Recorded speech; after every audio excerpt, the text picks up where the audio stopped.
हाँ डॉक्टर रोशान बोल रहा हूँ। अरे कुछ इंटर्न्स आने वाले हैं, उनका इंटरव्यू करना है। हाँ, मैं टाइम से पहुँच जाऊँगा 9:30 बजे तक। उसके बाद जितने भी मरीजों को देखना है ना, उनका लिस्ट तैयार रखना, उनको आराम से बिठाओ। अनन्या प्लीज़ जल्दी से नाश्ता दो, मुझे हॉस्पिटल के लिए देर हो रही है। अरे बाबा ये लो चाय। Thank you. ये रतन क्यों नहीं आया अभी तक? कहाँ जाएगा? कहाँ गया है? पेपर लेने तो गया है ना।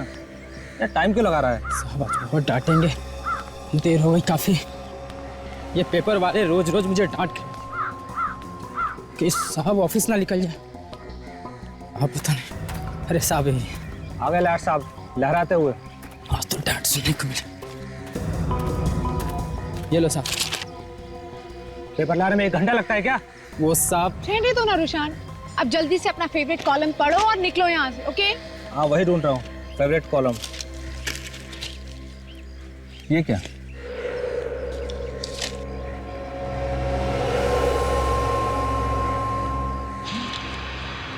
ओ माय गॉड, क्या हुआ साहब? क्या हुआ रोशान? अनन्या ये देखो क्या लिखा है मेरे बारे में, देखो। बड़े दुख के साथ हमें आपको सूचित करना पड़ रहा है कि डॉक्टर ईशान की 10 फरवरी को एक सड़क हादसे में मौत हो गई। चीके रोड पर एक बड़ी लॉरी ने उन्हें कुचल दिया। उनका अंतिम संस्कार दोपहर को 2 बजे पूरन घाट पर होगा। उनका दुखी परिवार। ओह माय गॉड ईशान, तुम्हारी मौत की खबर कहाँ से लाए ये सब? साहब टी-शर्ट छापा है सब? साहब मैं तो सिर्फ पेपर लाने गया था साहब, इसके बारे में ही नहीं। तो चुप कर और चुपचाप मुझे वहां लेकर चल जहाँ से लेकर आया। चल। ईशान वेट। क्या कर रहे हो? बचने की कोशिश करो, पागल हो गए हो क्या? तो किसकी हिम्मत हो गई मजाक करने की? हाँ साहब ठीक है बता, देखता हूँ मैं तेरा कौन। वो दुकान से गया था साहब। चल। यहाँ से खरीदा? हाँ साहब। ईशान प्लीज देखो, सब लोग देख रहे हैं, बवाल मत करो। रुको, तुम्हारी हिम्मत कैसे हो गई है मेरी मौत की खबर छापने की? हाँ भाई साहब कौन सी खबर, कैसी खबर की बात कर रहे हो आप? ये इस खबर की बात कर रहा हूँ मैं। हैं? ईशान ये क्या कर रहे हो? ईशान छोड़ो उसे। तू मेरा एक्सीडेंट कराएगा? तेरे पास हरा रहता है, कहाँ से? ईशान पागल हो गया क्या? समझने की कोशिश करो, वो गरीब आदमी है, कहाँ से खबर छुपा? देखता हूँ तुमने कैसे मरवाता है। शांत हो जाओ। कहाँ तेरा ट्रक? बुला तेरे ट्रक को। भाई साहब प्लीज। अरे मैडम ले जाइए, ये भाई साहब पागल हो गई क्या? कहाँ तेरा ट्रक?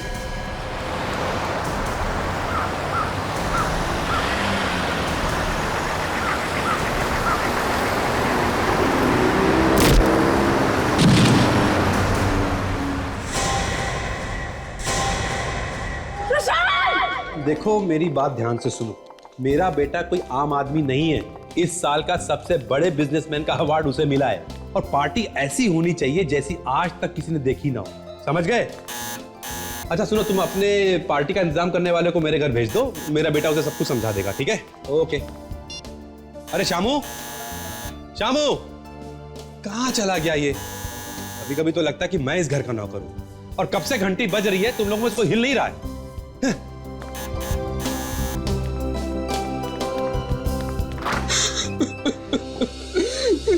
हिमांशु, आओ।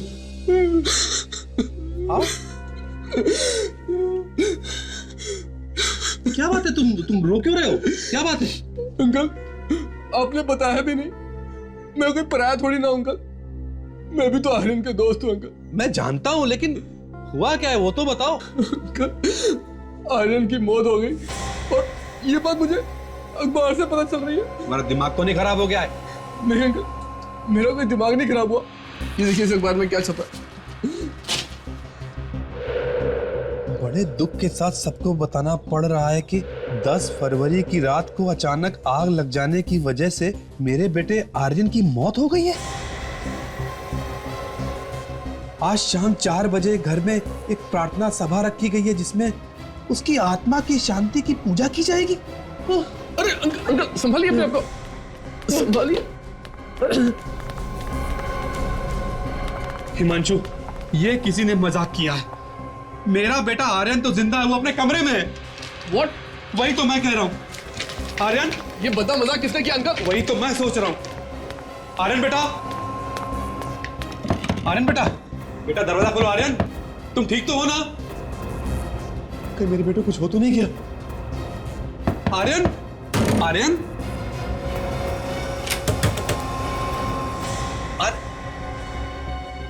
क्या हुआ डैड? अरे बेटा तू ठीक तो है ना बेटा? हाँ मुझे क्या हुआ, मैं तो बिल्कुल ठीक हूँ। अरे आर्यन, तू तो बिल्कुल ठीक है यार। अरे हिमांशु, तू सुबह सुबह इन सफेद कपड़ों में किसी की मैयत पे जा रहा है या किसी के चौथे से आ रहा है? नहीं नहीं बेटा, ये ना किसी की मैयत पे जा रहा है ना किसी के चौथे से आ रहा है। तो? ये देख, ये हिमांशु जो पेपर लेके आया उसमें तेरे बारे में क्या लिखा है? मेरे बारे में? हाँ तेरे बारे में। ये देखो क्या? ये देख। What nonsense डैड, ये क्या है? अरे ये तो मैं कह रहा हूँ कि ये क्या है। ये पेपर तुम्हें कहाँ से मिला? मैं कोई बात नहीं, मैं पता लगा लूंगा कौन है वो जो मुझे मारना चाहता है। बैठिए आप। अरे अरे आर्यन, आर्यन बेटा।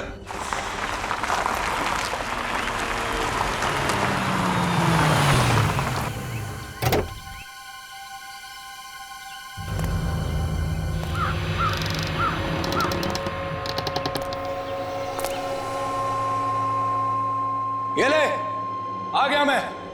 हिम्मत है तो सामने आ, कहां छुप के बैठा है?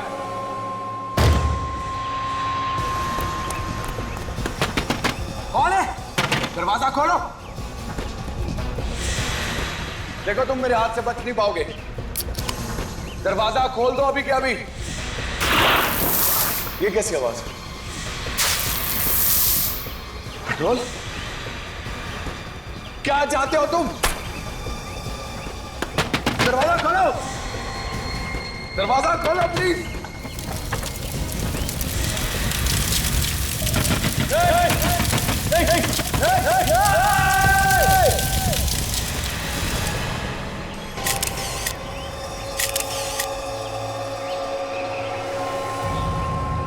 सर, किसी भी आदमी को गुस्सा आ जाएगा अपनी मौत की खबर देखकर। इसी के बारे में पता करने के लिए हम भागते भागते यहाँ पर आए और यहाँ के क्या?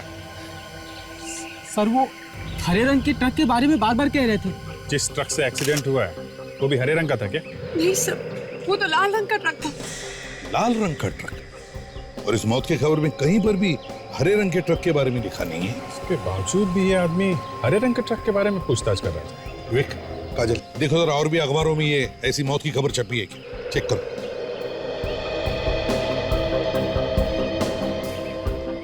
और तुम, कहीं तुम तो शामिल नहीं हो इस चक्कर में? नहीं साहब, मैं इस बारे में कुछ भी नहीं जानता। सर ये रास्ता वन वे और ट्रक वाला एक्सीडेंट करने के बाद इसी रास्ते से भागा सर। और कुछ लोगों ने उसका नंबर नोट किया। उसका नंबर है MH04 DD3281। गुड, काम करो, कंट्रोल रूम में फोन करके इस ट्रक के बारे में बताओ। सर हाँ। किसी भी अखबार में ऐसी कोई खबर नहीं छपी। तो फिर रतन जी बताओ, यही अखबार लेकर तुम डॉक्टर रुशान के पास कैसे गए जिसमें उनकी मौत की खबर छपी है? सर वाकई में मैं कुछ नहीं जानता। सर मुझे लगता है इन दोनों के पेट में बहुत कुछ छुपा है, ठीक से उगल नहीं रहे दोनों। मैं तो दौड़ते हुए यहाँ पे आया और इसे पेपर मांगा, पर इसने पेपर दिया ही नहीं। क्यों नहीं दिया? सर ये पेपर सही करने में व्यस्त था। एक औरत खड़ी थी साहब यहाँ पे, वही पेपर पढ़ रही थी जो साहब पढ़ते थे, उसी ने मुझे पेपर दिया। कौन थी ये औरत? मैं नहीं जानता साहब। तुम जानते हो? नहीं, मैं नहीं जानता। दिखने में कैसी थी औरत? मेरे ख्याल से 25 से 30 साल की उम्र की होगी और उसने साहब बड़ा सा चश्मा पहन रखा था। 25 से 30 साल की उम्र की औरत, बड़ा चश्मा पहने हुए है। हेलो, हाँ इसी भी प्रतिमा। अच्छा, कहाँ पर? ठीक है, हम लोग पहुंचते हैं। अभिजीत, चारकोप में एक फैक्ट्री में आग लगी है जिसमें एक आदमी की मौत हुई है। मैं और काजल हम लोग वहां पर जाते हैं, तब तक तुम लोग यहाँ आसपास इस ट्रक के बारे में देखो, कुछ पता चलता है।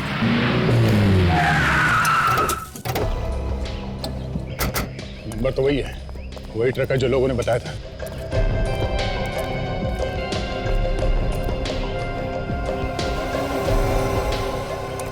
ड्राइवर गायब है। अगर उसने जानबूझ के मारा है तो ट्रक छोड़ के कहां भाग गया? बच के जाएगा कहां, वो पकड़ा तो जाएगा ही।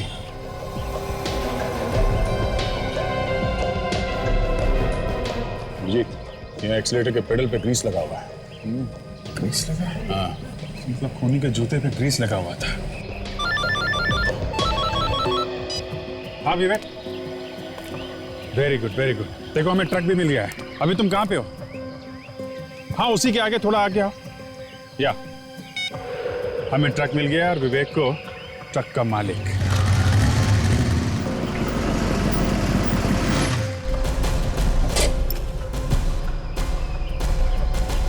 सर हाँ आइए। इस ट्रक का मालिक सर। एक बात बताओ, ट्रक कौन चला रहा था? कौन है ड्राइवर आपका? एक औरत थी सर वो। ट्रक औरत चला रही थी? कौन है वो? जानते हैं आप उसे? मैं तो उसे नहीं जानता हूँ सर। तुमने पूछा नहीं उस औरत को ट्रक कहाँ लेके जा रही? मैंने रोकने की कोशिश की सर, लेकिन वो मेरे तरफ देखी और चली गई। वो आप मालिक हो और आपको मालूम नहीं ड्राइवर कौन है? हमारा ड्राइवर जो शंभू था सर, आज वो काम पर नहीं आया था और ड्राइवर एजेंसी वालों ने सर उस औरत को भेजा था यहाँ पर। कैसे दिखती थी वो? कोई 25-30 साल की वो रही होगी सर, और एक बड़ा सा चश्मा लगा रखी थी सर वो। अभिजीत, कहीं ये वही औरत तो नहीं जिसने रतन को अखबार दिया और डॉक्टर रुशान को कुचल दिया ट्रक से? हो सकता है। अब तो ये औरत हाथ आएगी तभी आगे की कहानी पता चलेगी।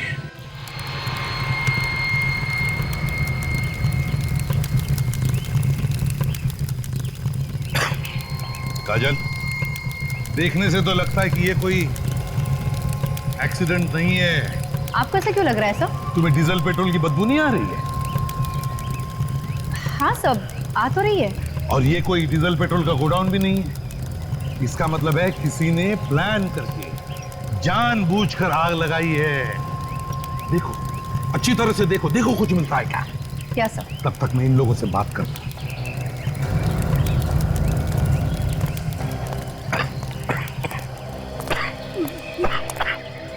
जब ये आग लगी तब तुम कहाँ थे? सर मैं तो रास्ते से जा रहा था, अचानक यहाँ पर देखा तो यहाँ पर आग लगी हुई थी और किसी के चिल्लाने की आवाजें आ रही थी। चिल्लाने की आवाज सुनी तो तुमने बचाने की कोशिश नहीं की? सर मैंने पूरी कोशिश की पर कोई आया ही नहीं। आग पूरी तरह से फैल चुकी थी। मैंने मदद के लिए बुलाया भी लेकिन कोई आया नहीं। फिर? बस ये गाड़ी खड़ी थी यहाँ पर और उस गाड़ी के पेपर्स के जरिए ही मैंने इन लोगों को यहाँ पर बुलाया। इन लोगों को? वैसे आप कौन है? मैं हर्षवर्धन, आर्यन का पिता। आई एम सॉरी हर्षवर्धन जी। और ये कौन है? ये हिमांशु है, आर्यन का दोस्त। क्या लगता है आपको हर्षवर्धन जी, ये आग लगी कैसे होगी? सर मेरा बेटा इतना कमजोर नहीं था, वो अपने आप को मार नहीं सकता था। ये आग लगाई गई है और उसे मारा गया है सर। किस पर शक है आपको? कोई अंदाजा है किसने किया होगा ये? जिसने पेपर में उसके मरने की खबर दी थी उसी ने किया होगा। पेपर में मौत की खबर छपवाई थी? ये देखिए। गॉड, बिल्कुल वैसे ही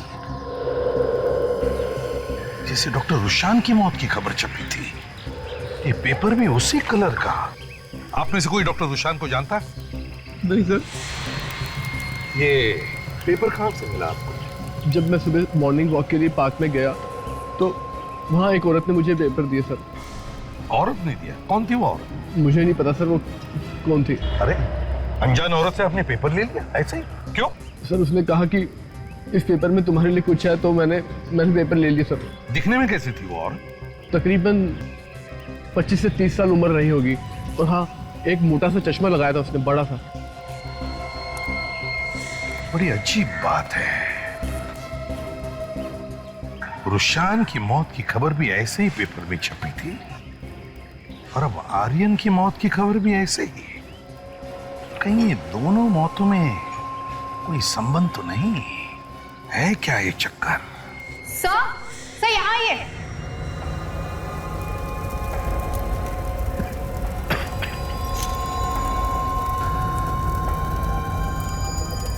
ये देखिए सर, एक्स्ट्रा हड्डी सर। एक और हड्डी?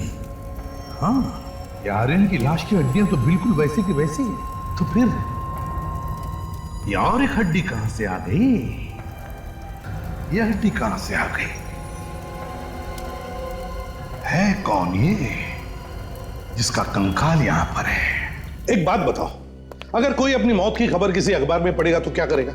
सर वो फोन करके पता करेगा कि ये खबर छपवाई क्यों। या तो वो सीधा उस न्यूज़पेपर के ऑफिस जाकर ये पूछेगा कि उसके जीते जी उसके मरने की खबर छापी क्यों। मगर डॉक्टर रुशान और आर्यन जिनकी मौत की खबर अखबार में छपी है, इन दोनों ने ऐसे नहीं किया। डॉक्टर रुशान ने अपने नौकर की गर्दन पकड़ी और उससे वो अखबार बेचने वाले के पास लेकर गया जहां पर एक ट्रक आया जिसने डॉक्टर रुशान को उड़ा दिया और उसकी मौत हो गई। और सर आर्यन गुस्से में सीधा गोडाउन में गया जहां जलने से उसकी मौत हो गई। एग्जैक्टली, इसीलिए मैं पूछ रहा हूं कि ऐसी खबर पढ़ने के बाद तो किसी के भी दिमाग में 50 सवाल उठने चाहिए। कि किसने छापी होगी ये खबर और क्यों छपाई होगी ये खबर। मुझे तो इसमें बहुत बड़ी गड़बड़ लग रही है। कुछ तो गड़बड़ है, बड़ा सोच समझ के बनाया हुआ प्लान है ये। और इन दोनों मौतों में उसी का हाथ है। वो औरत जो वो ट्रक चलाती है, उसी औरत ने डॉक्टर रुशान के नौकर के पास वो अखबार की कॉपी दी जिसमें डॉक्टर रुशान की मौत की खबर छपी थी। और उसी औरत ने आर्यन के दोस्त को भी वो अखबार की कॉपी दी जिसमें आर्यन की मौत की खबर छपी थी। क्यों? हाँ सर, ये दोनों पेपर्स इन्हीं दोनों को क्यों दिए? एग्जैक्टली। इसका मतलब है कि डॉक्टर रुशान और आर्यन के बीच कोई ना कोई कनेक्शन जरूर है सर। है सर, अविक, दोनों न्यूज़पेपर्स देख के एक बात पता चली है सर। क्या? जहाँ पे मरने की खबर छपी है वहां पे इंक स्याही थोड़ी फैली हुई है सर। ये देखिए, पूरे पेपर में और कहीं पे भी इंक नहीं फैली हुई है। हाँ, उन्हीं जगहों पर जहां पर ये मौत की खबरें छपी हैं। से दोनों खबरें एक ही प्रिंटिंग प्रेस में छपी है सर। दोनों खबरों में लिखावट या फॉन्ट स्टाइल एक जैसी ही है सर। हाँ सर, और ये फॉन्ट आजकल के अखबारों में बिल्कुल इस्तेमाल नहीं किया जाता, काफी पुराना फॉन्ट है। हाँ फ्रेडी, अगर ये फॉन्ट पुराना है तो टाइप भी पुराना होगा, और अगर टाइप पुराना होगा तो वो मशीन भी पुरानी होगी, और जहां पर ये प्रिंटिंग मशीन है वो प्रिंटिंग प्रेस भी पुरानी होगी।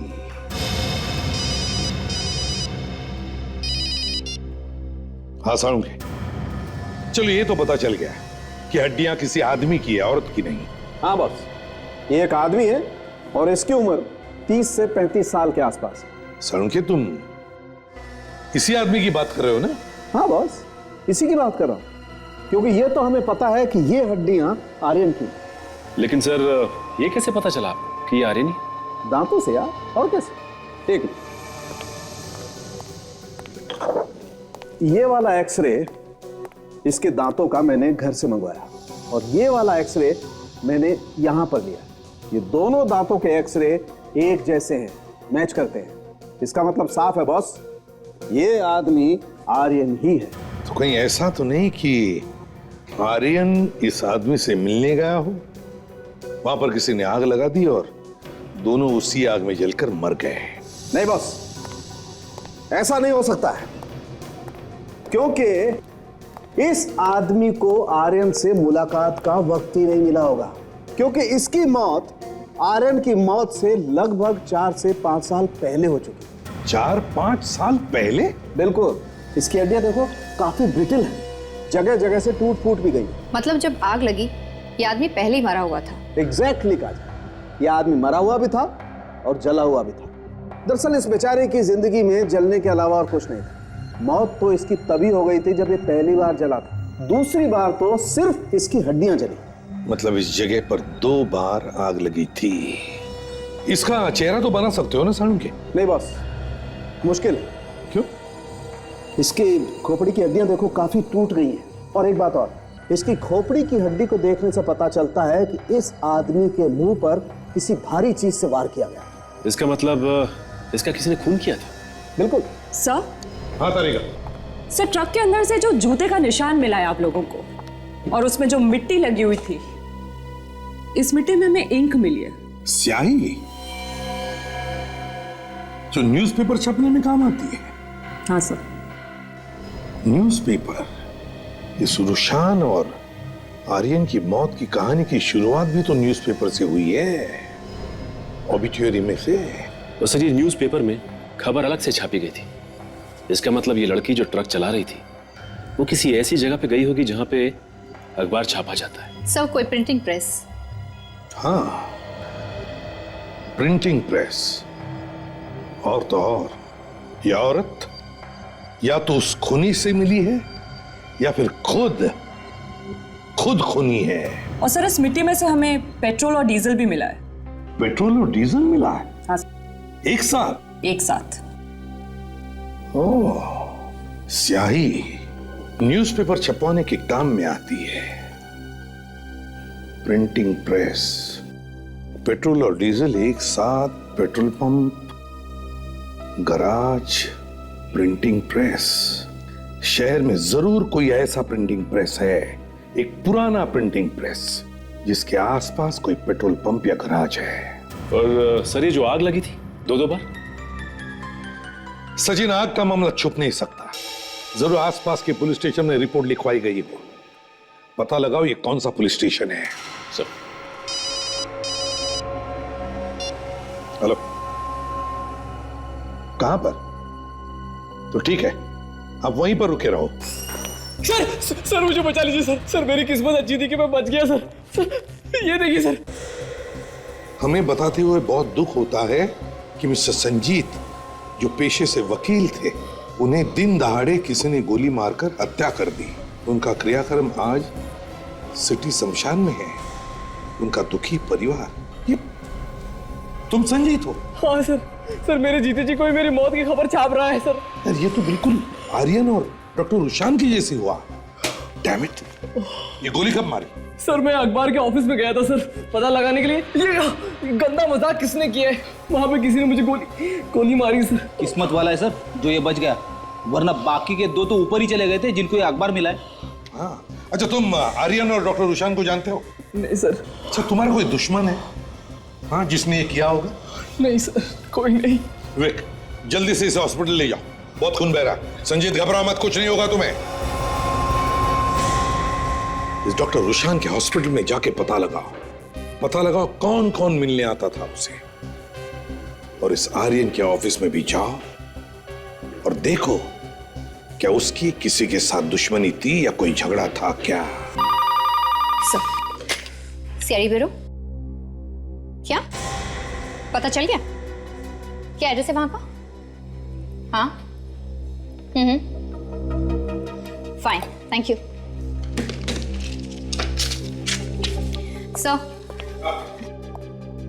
प्रिंटिंग प्रेस का पता चल गया सर, जो गैराज के पास है और काफी दिनों से बंद पड़ी है सर, अंधेरी ईस्ट में है। क्या डॉक्टर रुशान का खून हुआ है? जी हाँ। मगर सर हमें तो पता चला था कि एक्सीडेंट में उनकी मौत हुई है। वो एक्सीडेंट नहीं था, सिर्फ खून करने के लिए एक्सीडेंट किया गया था। उनकी किसी के साथ कोई दुश्मनी थी, शायद उसके दिल में कोई पुरानी लड़ाई झगड़े की यादें रह गई होगी, तभी तो इतना बड़ा कदम उठाएगा।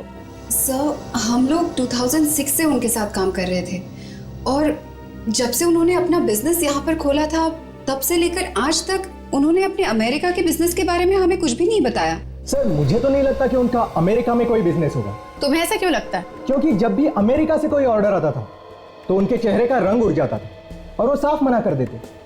कमाल है, जो आदमी अमेरिका से यहाँ पे आया हो बिजनेस करने, वो अमेरिका के नाम से क्यों घबराएगा? सर उनकी किसी से कोई दुश्मनी नहीं थी, ये बात मैं दावे के साथ कह सकता हूँ। सर वो अपने काम से काम रखते थे, ज्यादा दोस्त भी नहीं थे उनके। डॉक्टर साहब, एक खून हुआ है, खून, और बिना बात के कोई खून नहीं करेगा, कुछ तो हुआ है। ऐसा तो उन्होंने कुछ बताया नहीं हमें। ये डॉक्टर रुशान कब से काम करते थे यहाँ पे? 2006 से काम कर रहे थे सर। अमेरिका से आने के बाद उन्होंने हमारा अस्पताल ही ज्वाइन किया था। वो अमेरिका से आए थे? हाँ सर, डॉक्टर रुशान NRI थे और वो हार्ट के बहुत ही अच्छे सर्जन थे, दिल के डॉक्टर। NRI थे और दिल के डॉक्टर भी थे? हाँ सर। तो कहीं ऐसा तो नहीं कि उनके हाथों किसी मरीज की मौत हो गई हो ऑपरेशन करते करते और उसके रिश्तेदारों ने बदला ले लिया? सर कहीं ऐसा तो नहीं आर्यन वहां से कोई अपराध करके आया हो? ये बात हो सकती है, लेकिन अभी तक तो हमें उसके बारे में कुछ खास जानकारी है नहीं। आर्यन के पिता को भी उसके बारे में कुछ ज्यादा मालूम नहीं है। सर कोई मरीज तब मरेगा ना जब वो किसी का ऑपरेशन करते। अमेरिका से यहाँ आने के बाद उन्होंने एक भी दिल का ऑपरेशन नहीं किया था सर। हार्ट का सर्जन अमेरिका से आया और एक भी ऑपरेशन नहीं किया, तो फिर वो करते क्या थे यहाँ पे? एक्चुअली बात ये थी सर कि जब से वो अमेरिका से यहाँ आए थे उन्हें एक अजीब सी बीमारी हो गई थी। उनके हाथ कांपा करते थे और हाथों की मसल्स भी अकड़ गई थी, इसलिए उनसे कहा गया था कि वो सिर्फ ऑफिस का कामकाज ही देखें। हमें जरा आप अपने कंपनी के पेपर्स दिखाइए, शुरू से लेके आज तक, रजिस्ट्रेशन से लेके आज तक के जितने भी डॉक्यूमेंट्स हैं सब। कितने सालों से देखभाल कर रहे हो यहाँ पर? सब 5 साल से हैं हम यहाँ पर। 5 साल से? जी साहब। और 5 साल में तुमने कभी मालिक को देखा ही नहीं? नहीं साहब, कभी जरूरत महसूस नहीं हुई। पगार टाइम पर मिल जाती है, और क्या हमें चाहिए बस। ये पगार देता कौन है तुम्हें? ये तो साहब हमें मालूम नहीं, बस इतना मालूम है कि कोई ट्रस्ट इसकी देखभाल करता है। तो मालिक ट्रस्ट है क्या? ये तो हमें ज्यादा कुछ मालूम नहीं, बड़े लोगों के बड़े चक्कर होते हैं साहब। बस इतना मालूम है कि ये प्रेस किसी कंपनी के नाम पर, अब वो कंपनी बंद हो गई तो बाद में ट्रस्ट के हाथ में चली गई साहब। अब कंपनी का क्या चक्कर है साहब, हमें कुछ नहीं मालूम। मालूम क्या है? पगार लेना खाली, कुछ नहीं मालूम।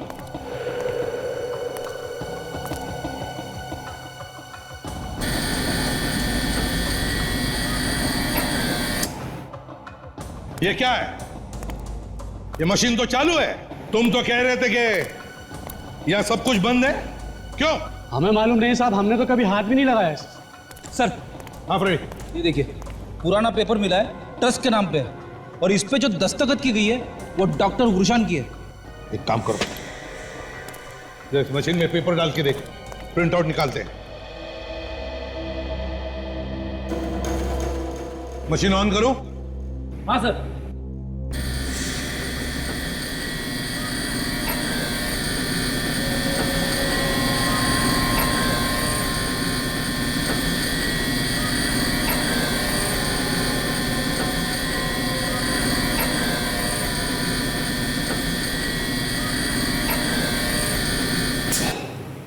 छप गया पेपर।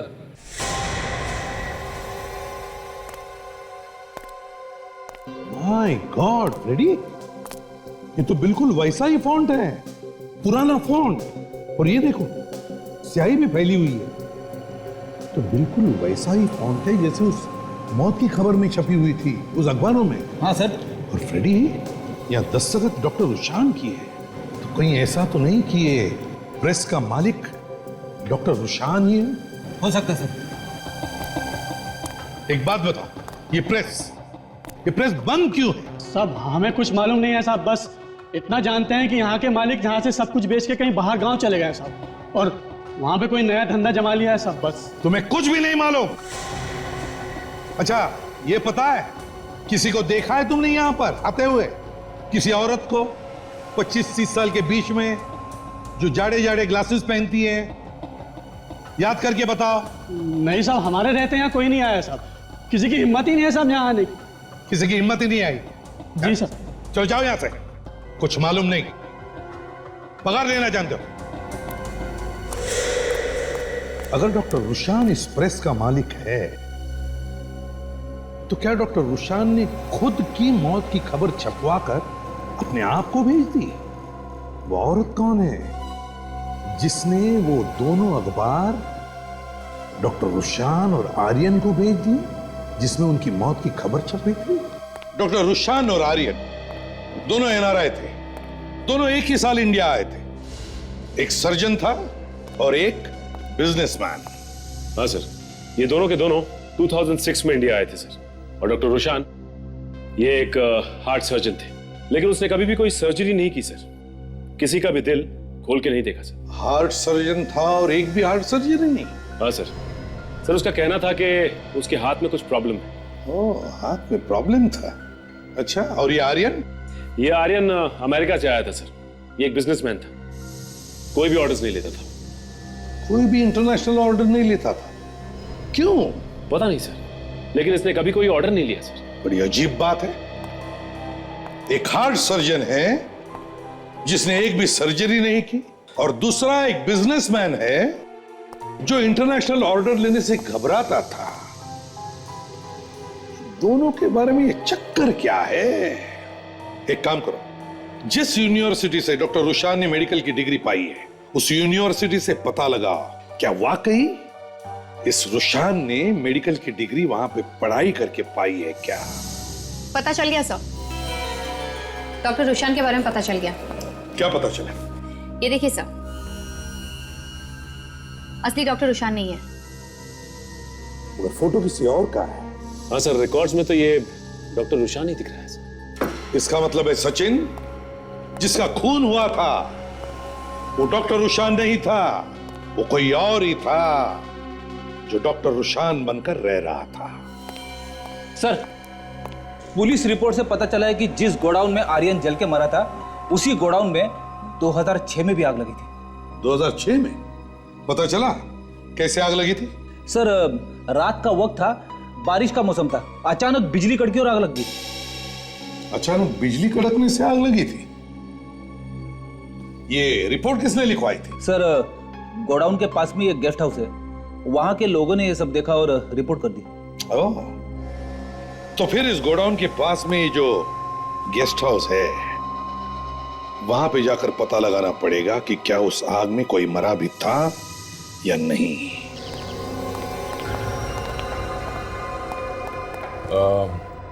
कुछ साल पहले यहाँ पास में चारको फैक्ट्री में आग लगी थी।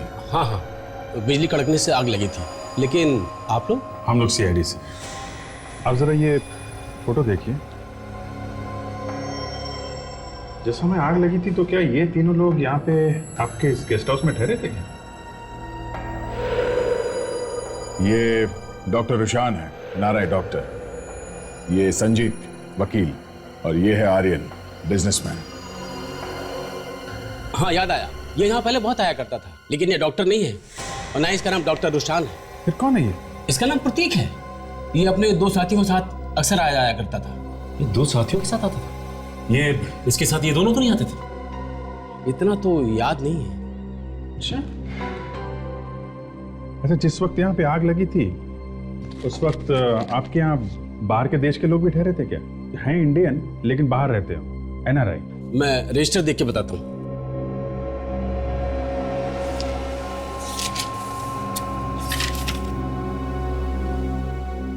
ये देखिए, ये 3 एनआरआई उस वक्त यहाँ ठहरे हुए थे। शायद अमेरिका से आए थे। डॉक्टर रुशान, आर्यन और संजीत। जब आग लगी थी उस वक्त असली डॉक्टर रुशान, संजीत और आर्यन यहाँ ठहरे थे, और उसी वक्त ये नकली डॉक्टर रुशान, मतलब प्रतीक, वो भी यहाँ ठहरा था अपने 2 साथियों के साथ। काजल, मुझे तो लगता है ये तीनों चोर होंगे, नाम बदल के रह रहे होंगे। सर, अगर ये तीनों चोर हैं तो इनकी फोटोग्राफ्स वगैरह हमारे रिकॉर्ड्स में जरूर होगी। हाँ, क्यों नहीं? मुझे तो धक्का लगा है सर, ये सुनकर कि मेरा रुशान असली रुशान नहीं था। धक्का तो हमें भी लगा था, लेकिन आप तो शादी करने निकली थी उसके साथ। जी हाँ सर, बच गई मैं। हाँ, बच तो गई, लेकिन उसके बारे में काफी कुछ जानती होगी। नहीं सर, मैं उसके बारे में कुछ ज्यादा नहीं जानती। तो क्या बिना जाने उससे शादी करने निकली थी? सर, मैं तो अभी मिली थी उससे 6 महीने पहले।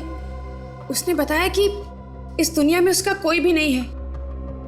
जितना उसने बताया मुझे बस उतना ही पता है। उसका कोई दोस्त था जिसके बारे में तुम जानती हो? हॉस्पिटल स्टाफ के अलावा तो उसका और कोई भी दोस्त नहीं था। चलो, कोई बात नहीं। और आप हर्षवर्धन जी, आर्यन के बारे में क्या जानते हैं? मैं तो खुद हैरान हूं जब से आप लोगों से पता चला है कि आर्यन मेरा बेटा नहीं बल्कि कोई और था। मतलब आप दोनों भी अंधेरे में थे? ये क्या है? ओहो, तो ये बात है। सर, आप रेडी? ये देखिए सर।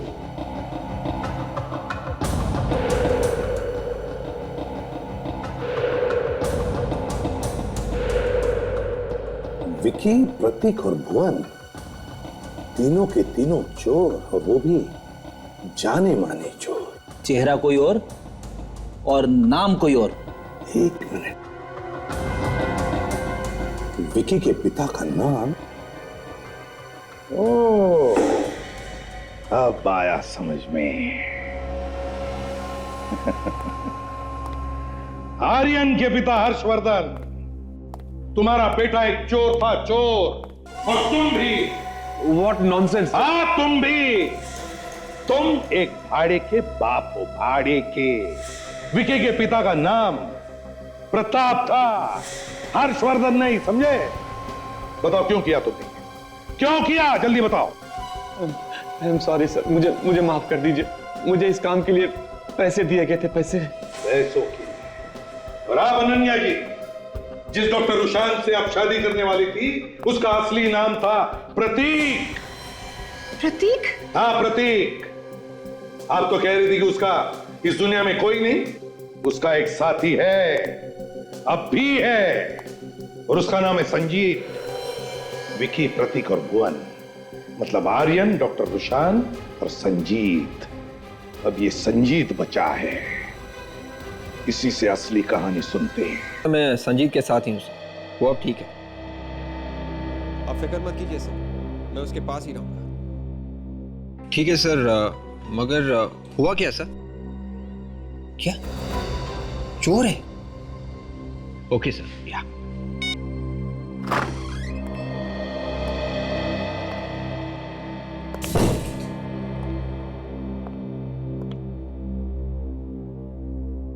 कुछ पता चला सर मुझ पर हमला किसने किया था? नहीं, अभी तक तो नहीं, लेकिन बहुत जल्दी पता चलने वाला। ठीक है सर, पता चल जाएगा तो मुझे बता देना। मैं अभी ठीक हूँ, मैं घर जा रहा हूँ सर। नहीं नहीं, तुम अभी तक ठीक नहीं हो। अगर तुम्हें कुछ हो गया ना तो मेरे ऊपर मुसीबत आ जाएगी। चलो अब चुपचाप ले जाओ। नहीं सर, मुझे घर जाना है। नहीं, तुम कहीं नहीं जा सकते। क्यों नहीं जा सकता मैं घर?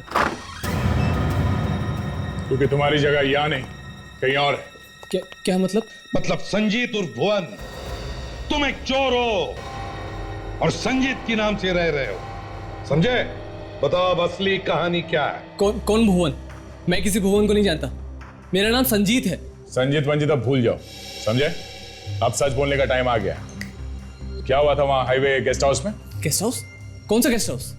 ये कौन सी जगह है? ये अच्छी जगह नहीं है। कुछ हुआ था वहां पे। लेकिन आप ये सब मुझसे क्यों पूछ रहे हैं? भुवन कौन है? मैं हूं सर। और क्या हुआ था उस रात वहां? मुझे तो बहुत खुशी हो रही है, आप तीनों भी दोस्त और हम तीनों भी। एक्चुअली ऐसा बहुत कम होता है कि एक जैसे ख्यालों के लोग मिले। भाई बात तो आपकी बिल्कुल सही है, लेकिन हम लोग तो अभी भी दोस्त बने हैं। आप तीनों को देखकर ऐसा लग रहा है कि आप लोग बहुत पुराने दोस्त। पुराने? अजी ये कहिए लंगोटिया यार है, वो भी बचपन से। लेकिन आप लोग नए कैसे? हम लोग एक ही फ्लाइट में आ रहे हैं अमेरिका से। आपने बताया नहीं आप करते क्या? मैं एक बिजनेसमैन यहाँ पर अपना नया बिजनेस शुरू करना चाहता हूँ, पर हम तीनों यहाँ पर नए हैं तो कोई हमें जानता नहीं। और आप क्या करते हैं? मैं सर्जन हूँ। ओह, हार्ट सर्जन। अमेरिका में तो मैंने लोगों के लिए बहुत कुछ किया है, लेकिन अब चाहता हूँ कि अपने देश वालों के लिए भी कुछ करूँ। और आप? जी मैं एक लॉयर हूँ, मैं एक लॉ फर्म में काम करता हूँ, यहीं सेटल होना चाहता हूँ। वापस जाने का तो मन ही नहीं करता, बहुत पैसा कमा लिया, सोच रहा हूँ कि अब यहीं पे रह के कुछ करूँ। उन लोगों ने अपने बारे में सब कुछ बता दिया था हमें, यहाँ पे कोई भी नहीं जानता था उन्हें। जो भी कोई था वो अमेरिका में ही था। हम लोगों के दिल में पाप आ गया था, सोचा इन लोगों को मार के इनकी जगह ले लेंगे, पुलिस भी तंग नहीं करेगी। इसलिए हम तीनों ने प्लान बनाया, एक एक करके तीनों को मार देते हैं। बस उस रात यही हुआ था हाईवे गेस्ट हाउस पर। उसके बाद तुमने विकी और प्रतीक के साथ मिलकर डॉक्टर रुशान, आर्यन और संजीत का खून कर दिया अलग अलग जगहों पर। हाँ सर। उस टैक्सी ड्राइवर का क्या हुआ जो उन्हें वहां गेस्ट हाउस में लेके आया था? उसने किसी को कुछ बताया नहीं? हमने उस टैक्सी वाले को ढूंढकर उसे कुछ पैसे देकर उसका मुंह बंद कर दिया और फिर उसके साथ मिलकर एक झूठे एक्सीडेंट का नाटक रचा। झूठे एक्सीडेंट का? कैसा झूठा एक्सीडेंट? टैक्सी वाले ने पुलिस वाले को बताया कि उसकी टैक्सी एक गहरी खाई में गिर गई और वो किसी तरह कूद कर बच गया। और पुलिस ने इस बात की छानबीन नहीं की? छानबीन की, लेकिन टैक्सी के अलावा और कुछ भी नहीं मिला। और उन्होंने अपनी रिपोर्ट में बताया कि गहरी खाई होने की वजह से लाशों का पता नहीं चला और यही खबर उनके घर वालों तक पहुंच गई अमेरिका में। ऐसा भी होता है दया, देखा? वाह रे वाह। तो फिर सर वो कौन है जिसने डॉक्टर रुशान यानी प्रतीक और आर्यन मतलब विकी, इन दोनों का खून किया और इसे जान से मारने की कोशिश की? जरूर उन तीनों में से किसी का रिश्तेदार है जो इन तीनों की करतूतों को जानता है। मगर सर वो है कौन, ये कैसे पता चलेगा? काजल, डॉक्टर रुशान की एक प्रिंटिंग प्रेस है ना, बंद पड़ी हुई? हाँ सर। इसका मतलब है सर वो जो कोई भी है वो डॉक्टर रुशान के आसपास का कोई आदमी है जिसे ये मालूम है कि डॉक्टर रुशान की एक प्रिंटिंग प्रेस है जो बंद पड़ी है, और उसे ये भी मालूम है कि तीनों जब कोई अखबार उठाते हैं तो सबसे पहला पेज कौन सा पढ़ते हैं। एग्जैक्टली। और उसे ये भी मालूम है कि ये खून इन तीनों ने ही किए हैं। सर हम लोग तो सिर्फ एक ही बार मिले थे, वो भी अचानक, और खून के बारे में तो हमने किसी से बातचीत नहीं की थी। कब मिले थे? एक चैरिटी फंक्शन में। तो शायद वहीं पर किसी को शक हुआ होगा तुम पर। पर सर वहां तो बहुत सारे लोग थे। वहां पे बहुत सारे लोग थे, तो फिर उन बहुत सारे लोगों को एक खत लिख दो कि तुम जानते हो विकी और प्रतीक का खूनी कौन है, और अगर वो चाहते हैं कि तुम अपना मुंह बंद रखो, सीआईडी वालों को ना बताओ, तो वो तुमसे आकर वहां पर मिले जहां पर मौत की खबरें छापी जाती थी, डॉक्टर रुशान के प्रिंटिंग प्रेस पर।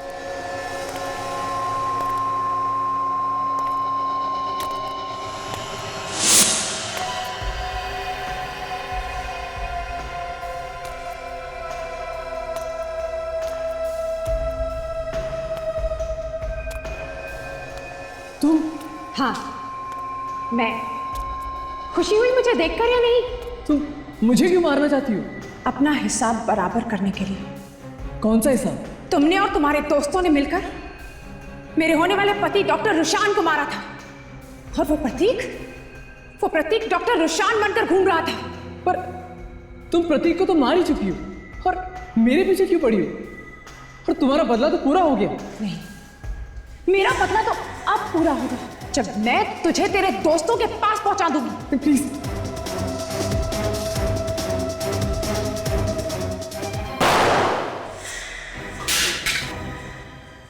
बदले की आग इतनी भड़की हुई है कि खून के पर खून करती जा रही है। हाँ? माना कि इसने गुनाह किया है, मगर तुम्हारा बदला लेने का तरीका भी गलत है। कानून सजा देगा इसे। अगर कानून सजा दे सकती थी तो ये इस तरह से खुलेआम नहीं घूमता। ऐसे लोगों को सजा देने का यही तरीका है। तुम्हारे की सेक्रेटरी? सेक्रेटरी सिर्फ नाम के लिए, सिर्फ नाम के लिए बदला लेने का इंतजार कर रही थी मैं। मगर तुम इसे मारना क्यों चाहते? मैं संजीव की बीवी हूँ जिसका इसने खून कर दिया है, और अब ये संजीव बन के घूम रहा है। मुझे माफ कर दो। तुम लोगों को पता कैसे चला कि नकली संजीत कहां पे छुपा है? हमें अनन्या ने बताया। हमने एक चैरिटी शो ऑर्गेनाइज किया था, उसमें अपने सारे रिश्तेदारों को बुलाया था, और इन तीनों को भी। तभी हमें पता चल गया था कि सच क्या है। और फिर एक एक को ऐसे ही मारने का प्लान बनाया था, जैसा कि इन लोगों ने रुशान, आर्यन और संजीत को मारा था। मतलब ये सारा प्लान तुम तीनों ने ही बनाया इन्हें मारने का? हाँ, मैं अपने बड़े भाई के लिए कुछ भी कर सकता था। हमने उन दोनों का खेल तो खत्म कर दिया था। तू बच गया क्योंकि तेरी किस्मत अच्छी थी, लेकिन आज तू नहीं बचेगा। आज मैं तुझे सीआईडी के सामने मारूंगा।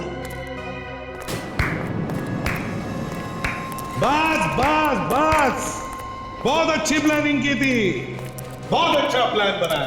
भागने के सारे रास्ते बंद हैं, कोशिश करना भी बेकार है, समझे? चुपचाप अपनी गन फेंक दो, ले लो गन। ये तो बहुत नसीब वाला निकला सर। इसकी वजह से इन लोगों की किस्मत खराब हो गई। अगर ये नहीं बचता तो शायद तुम लोग कुछ दिन और हमसे बचे रहते हैं। 2-2 खून किए तुम लोगों, 2-2 खून। अब जेल में सड़ते बैठना, फांसी का ऑर्डर आने तक।